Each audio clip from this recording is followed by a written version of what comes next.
Hallelujah! Good evening everyone, mga kapatid. Welcome to our third night of our Bible reading. The message of God for us today is about sacrifice and redemption. If you have your Bible with you, can you open your Bible in the book of Isaiah, chapter 53, verses 3 to 7. Sige po, ating basahin. Sabay-sabay po tayo. If you're there, sige po. Hinamak siya ng mga tao at itinakwil. Nagdanas siya ng hapdi at hirap. Wala man lang pumansin sa kanya. Binaliwala natin siya na parang walang kabuluhan. Tunay ngang inalis niya ang ating mga kahinaan. Pinagaling niya ang ating mga karamdaman. Subalit inakala natin ito'y parusa ng Diyos sa kanya. Ngunit dahil sa ating mga kasalanan, kaya siya nasugatan. Siya ay binugbog dahil sa ating kasamaan. Tayo ay gumaling dahil sa pahirap na dinanas niya at sa mga hampas na kanyang tinanggap. Tayong lahat ay tulad ng mga tupang naliligaw. Nagkakanya-kanya tayo ng lakad. Ngunit ipinataw ni Yahweh sa kanya ang kaparusahang tayo ang dapat tumanggap. Siya ay binugbog at pinahirapan, ngunit hindi kumibo kahit isang salita. Tulad ay tupang nakatakdang patayin, parang korderong hindi tumututol kahit nagupitan, at hindi umiimik kahit kauntiman. And napunta po tayo sa John chapter 19, verses 16 to 30. John chapter 19, verses 16 to 30. Sige po, sabay-sabay tayo. Kaya't ibinigay sa kanila ni Pilato si Jesus upang siya'y ipako sa krus. Kinuha nga nila si Jesus. Inilabas siyang pasan ang kanyang krus papunta sa lugar na kung tawagi dako ng bungo, Golgotha sa wikang Hebreo. Doon ay ipinako siya sa krus, kasama ng dalawa pa, isa sa gawing kanan at isa sa kaliwa. Gumawa si Pilato ng isang karatula at inilagay sa krus. Ganito ang nakasulat: Si Jesus na taga Nazaret, ang hari ng mga Hudyo. Nakasulat ito sa mga wikang Hebreo, Latin at Griego. Marami sa mga Hudyo ang nakabasa nito sapagkat malapit lamang sa lungsod ang dakong pinagpakuan kay Jesus. Kaya't sinabi ng mga punong pari kay Pilato, "Huwag ninyong isulat ang hari ng mga Hudyo, kundi sinabi ng taong ito, ako ang hari ng mga Hudyo." Ngunit sumagot si Pilato, "Ang naisulat ko'y naisulat ko na." Nang si Jesus ay maipako na ng mga kawal, kinuha nila ang kanyang kasuotan at pinaghati-hati sa 4 na bahagi, isa sa bawat kawal. Kinuha rin nila ang kanyang mahabang panloob na kasuotan. Ito'y walang tahi at hinabi ng buo mula sa itaas hanggang sa ibaba. Kaya't nag-usap-usap ang mga kawal. Huwag nating punitin ito, mapagpalabunutan tayo para malaman kung kanino ito mapupunta. Sa gayon, natupad ang isinasaad ng kasulatan. Pinaghati-hatian nila ang aking kasuotan at para sa aking damit sila'y nagpalabunutan. Ganun na nga ang ginawa ng mga kawal.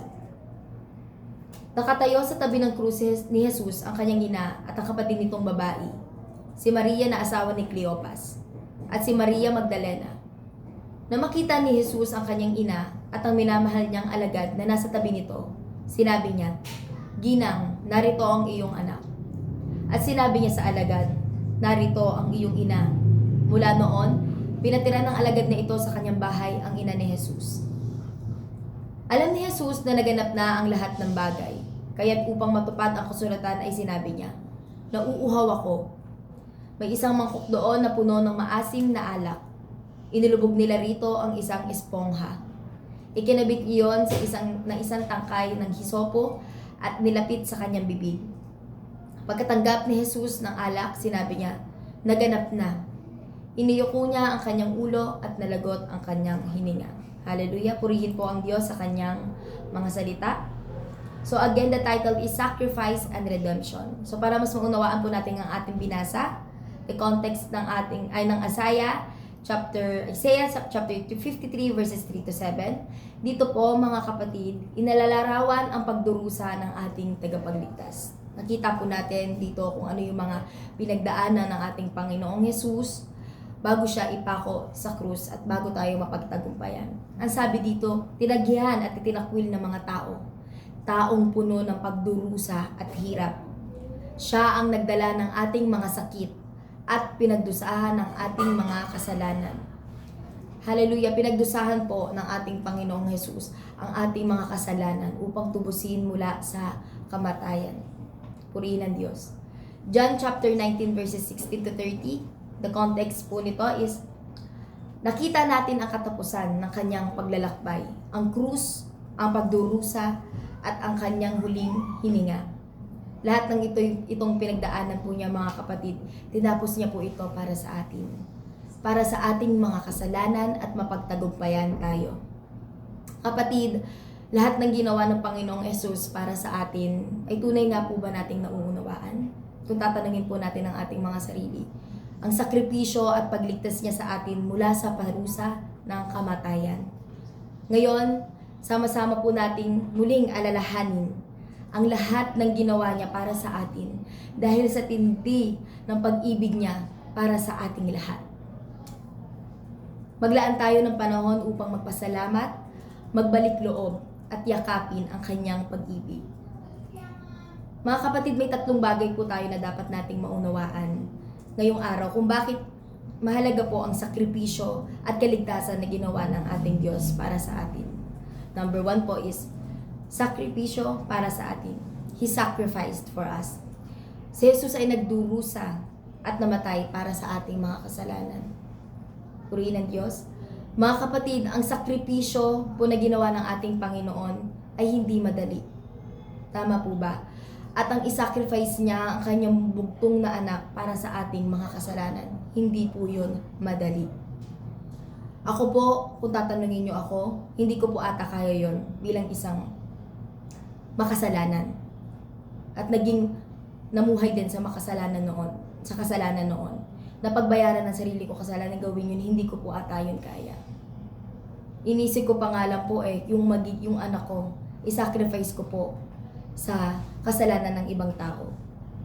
Parang hindi ko po yun kaya. Sobrang sakit po nun bilang magulang. Mahirap din po na desisyon iyon. Pero ang Lord, hindi po siya nagdalawang isip. Handa siyang ibigay ang sarili niyang buhay para lang mapagtagumpayan tayo. Anong klaseng Diyos ang kayang makagawa nun, kapatid? Only Jesus Christ.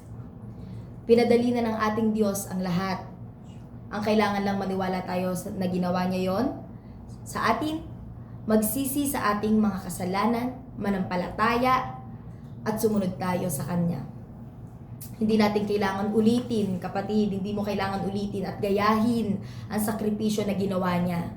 Siya na mismo ang gumawa para sa'yo, para sa akin, and that is enough. Regalo yun ng ating Diyos sa atin dahil sa biyaya at pag-ibig niya. Regalo iyon na kailangan mong tanggapin. Amen? Kung ito po ay isa sa buhay natin, kapatid, no? Sa ating po mga simpleng sakripisyo na ginagawa para sa ating pamilya, sa ating kapwa, magagawa po natin iyan ng bukal sa puso nang hindi nagrereklamo, katulad ni Jesus. Diba po ang sabi din, hindi siya nagreklamo, hindi nang sisisi o nagsisisi. Kung nauunawaan natin na lamang natin ang sakripisyo ng Panginoong Jesus para sa atin. Alam niyo po, God made me realize na sa ginawa niya para sa atin, yung i-let go natin yung mga bagay na gusto at nakasanayan natin para lang sumunod sa Kanya. It is an honor, privilege, and opportunity dahil wala pa po yan sa mga ginawa niya para sa atin. Number 2 po, pinakamataas na pag-ibig. Sino po ang kayang magparamdam, magpakita at magparanas sa atin ng ganitong klaseng pag-ibig, mga kapatid? Only Jesus Christ. Again, ang kanyang sakripisyo ay ang sukdulang pag-ibig ng Diyos sa atin. Pag tinanong tayo, kapatid, kung tatanungin po ko po kayo, what is love? Ano nga po ba ang pag-ibig? Ano ang ibig sabihin nun? Love is a sacrifice. Kung ano po yung ginawa ng Panginoong Jesus para sa atin, yun yung klase ng pag-ibig. Totoong pag-ibig na dapat nating maranasan, hanapin. Tama po ba? Kaya po, siya nag-sacrifice ay dahil sa matinding pag-ibig niya para sa atin. Mahal na mahal na mahal tayo ng Lord. I'm telling you kapatid, sobrang in love sa atin si Lord na to the point na kaya niyang ibigay ang kanyang bugtong na anak. Amen? And for application sa ating mga buhay, sa mahal natin sa buhay, kaya natin gawin ang lahat dahil mahal natin sila. Di ba po? Yung magulang natin pumupunta ng ibang bansa para magtrabaho, mabuhay tayo. Hindi mag-donate po ng parte ng katawan natin para mabuhay tayo, bibigay nila. Handa kang magpatawad agad-agad kasi mahal natin sila. Amen? Yung tipong ito, marami pong ganito, yung sabay-sabay na magtrabaho. Sabay-sabay ang trabaho niya sa isang araw para lang po talagang mapagtapos tayo sa pag-aaral, makapag-ipon. Ganun yung klase pagmamahal na meron ang magulang natin sa atin. Ano pa po ang ating Ama na nasa langit? Hindi mo kayang magsakripisyo kapatid kung wala kang pag-ibig o pagmamahal. Number 3, last one is, dapat nating pahalagahan dahil tayo ay pinahalagahan. Amen? Pinahalagaan tayo ng Lord simula pa lang nang tayo ay likhain niya. Hanggang sa nagkasala at tubusin niya tayo. Marahil madami sa atin ang tinitake advantage, tinitikit lightly ang grace ng Lord. Nakakalungkot. Pero tandaan natin kapatid, hindi natin sigurado ang bukas. Wala tayong maipagmamalaki sa harapan ng ating Panginoong Diyos. Maybe nasa isip mo noon, dumaan sa isip mo dati, nangyari to sa'yo, mabait naman si Lord eh. Bukas na lang ako hingi ng tawad. Bukas na lang ako magsisisi. Bukas na lang ako magbabago. Tsaka na lang, paano kung bukas wala ka na kapatid? Hindi mo masasabi ang buhay. Bukas wala ka ng pag-asa. So, it's now or never. Kapatid, narinig mo to ngayon. Maybe, ngayon mo lang to narinig. Maybe, ngayon nangusap lang ang Panginoon sa'yo patungkol dito. Or maybe, reminder muli ito sa'yo ng Panginoon. Then, wag mong pakawalan. Bagkos, pahalagahan mo. Bigyan mo ng pansin, i-priority mo, isabuhay mo at isapuso mo. Mas alamin at hanapin mo ang Diyos. Amen? Mahalaga tayo sa Lord, kaya mahalaga din ang ginawa niya for us. Hindi maging madali ang sumunod sa Kanya, pero napagtagumpayan na niya tayo at palagi tayo magtatagumpay. Amen? Now for our conclusion, John 3:16, for God so loved the world that He gave His only begotten Son, that whoever believes in Him shall not perish but have eternal life. Gusto mo yun kapatid? Gusto natin yun. Hallelujah. Tayo na pagtagumpayan na ng Diyos. Ang Diyos ng mga Diyos at Hari ng mga Hari. Mismo ang nagtubos mula sa kamatayan sa atin. Doon pa lang, sobrang, kung iisipin mo nakakahiya na sa Panginoon yon. At hindi tayo deserving doon. Pero dahil sa grace at pag-ibig niya para sa atin, naging karapat dapat tayong patawarin. Naging karapat dapat tayong linisin, maligtas, ma-restore, ma-heal at ma-reconcile sa ating Panginoon. At sa mga taong meron tayong grudge, o nakasakit sa atin, nasaktan natin. Dahil sa pag-ibig ng Lord, kaya na natin magpatawad. Amen? Atin pong pasalamatan ng buong puso, ibigay ang pinakamataas na papuri at parangal sa ating Diyos na tagapagligtas. Sige kapatid, kung ikaw ay nanonood ngayon at sumabay ka sa mensahe ng Panginoon, sabayan mo rin ako sa panalangin. Hallelujah. Father God in heaven, in the mighty name of Jesus and the Son of the living God, Lord, we honor you. We bless you and we adore you, Lord God. We thank you, Lord, for what you did on the cross. We thank you for what you did for us, Father. Salamat sa iyong banal na dugo na siyang dumaloy, Panginoon, sa krus ng Kalbaryo upang maranasan namin, Panginoon, ang klase ng katagumpayan, kalayaan, Panginoon, kagalakan, Panginoon, papuri sa iyo, Panginoon, malayang magmahal, Panginoon, malayang kumilos dahil sa ginawa mong sakripisyo para sa aming Panginoon. Maraming salamat, Lord, sa wagas mong pag-ibig. Maraming salamat, Lord, sa biyaya mo, sa walang hanggang habag mo para sa aming Panginoon. Lord, sa lahat ng kasalanan nagawa namin, Panginoon, at paulit-ulit pa rin namin nagagawa. Lord, forgive us, Father. Sa isip at sa gawa, Panginoon, patawarin niyo po kami, Panginoon. Nakakahiya, Lord God, ang mga kasalanan ginawa namin, ngunit ikaw ang nagbayad, ikaw ang tumubos, Panginoon, sa amin. Maraming salamat, Lord. Kulang ang bawat salita, Panginoon, ni ang aming mga buhay para ibalik ng iyon lahat sa iyo, Panginoon. Ngunit Lord, ikaw lamang, lahat ng ginawa mo ay sapat na para sa amin, Lord. Para kami ay mailigtas, Panginoon. Para na maranasan namin ang klase ng kapayapaan na meron kami, Panginoon.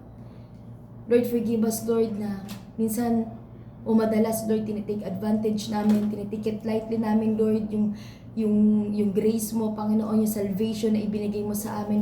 Lord, forgive us, Father God. Cleanse us, Lord. Lord, correct our heart, Lord God. Align our heart in you, Father. So that we may know, O God, Panginoon, kung ano yung klaseng pag-ibig na meron ka, Panginoon, sa amin. Mas makilala ka pa namin ng pag-ibig mo, O Diyos. Lord, dalangin ko sa mga kapatid kong nanonood ngayon, Lord God, na panood itong mensahe mo, narinig itong mensahe mo ngayon, Lord. Alam ko na nangusap ka. Alam ko, Panginoon, na pinaramdam mo sa kanila, Panginoon, kung anong klaseng unfailing love, Lord, great love na meron ka para sa kanila, Panginoon, para sa amin. Ano man ang nagawa nila, Panginoon, kapatid, lumapit ka sa Panginoon ngayon. Handa ka niyang patawarin. Just confess your sins. Admit your sins. And He will forgive you. He already forgive you. He already forgive you because He loves you. He loves you so much. Huwag kang magdalawang isip, walang kasalanang hindi kayang linisin ng ating Panginoon. Receive forgiveness from the Lord. Receive restoration from the Lord, healing from the Lord in the mighty name of Jesus. Restoration in the mighty name of Jesus. Thank you, Father God, dahil ikaw lang ang aming Diyos ang kayang gumawa ng lahat ng ito. Lahat ng sakripisyo na yun, Panginoon. Kaya nagpapakumbaba kami, Panginoon, sa harapan mo, Lord. Wala kaming maipagmamalaki, O God. Ikaw ang kailangan namin, Lord. Lumalapit kami sa paanan mo ngayon, Panginoon. Baguhin mo kami, Panginoon, sa araw-araw. Itama mo kami, ayusin mo kami sa araw-araw, Lord. Alisin mo lahat ng pride, Lord. Lahat ng bitterness, lahat ng galit, Panginoon, sa puso namin, sa isip, oh God. Tulungan mo kami magpatawad, Lord, kung paano mo kami pinatawad, Lord. Dalangin namin, ganun kami magkaroon ng malasakit sa aming mga kapwa, Panginoon. Sa mga mahal namin sa buhay, Father, sa mga taong nakasakit sa amin, Lord. Dahil hindi madali ang magpatawad, Lord, pero dinomonstrate mo, Father God. Pauli mong ipaunawa, Panginoon, sa aming ito, sa mga kapatid kong ito na nanonood ngayon, Lord. Salamat, Lord, sa pag-iingat mo, sa proteksyon, Panginoon. Salamat sa kagalingan, Panginoon. Salamat sa kagalakan, tunay na kagalakan, sa magandang future, Lord, na inalaan mo sa amin, Panginoon. Tunay na, Lord, na lahat ng nangyayari sa buhay namin, Lord, nasa isip namin, Lord. Lord, lahat ng ito ay nakaayos na, Panginoon. Naka-ready na, Panginoon. We just need to trust you and trust to you everything, Father. At manampalataya sa iyo na ikaw na ang bahala sa amin, Panginoon. At ano man ang ipagagawa mo sa amin, Lord. Lord, dalangin ko, bigyan mo kami ng puso na mahanda, Lord God, na palaging makinig at sumunod sa iyo, Father God. Salamat, Lord, sa palaging pagsama sa amin at hindi pag-iwan. Hanggang sa huli, Panginoon. Magkikita tayo, Panginoon. Dalangin ko, Lord. Dalangin ko, Panginoon, na bigyan mo kami ng mas malalim pang kauhawan, kagutuman sa presensya mo, na palagi kang mapasaya, na palagi kang malugod, Panginoon. Maraming salamat, Lord, sa wagas mong pag-ibig, sa wagas mong mensahe ngayon sa gabing ito. We bless you, we honor you, and we love you, and this we pray in the mighty name of Jesus. Amen and amen and amen. God bless everyone. Good night po.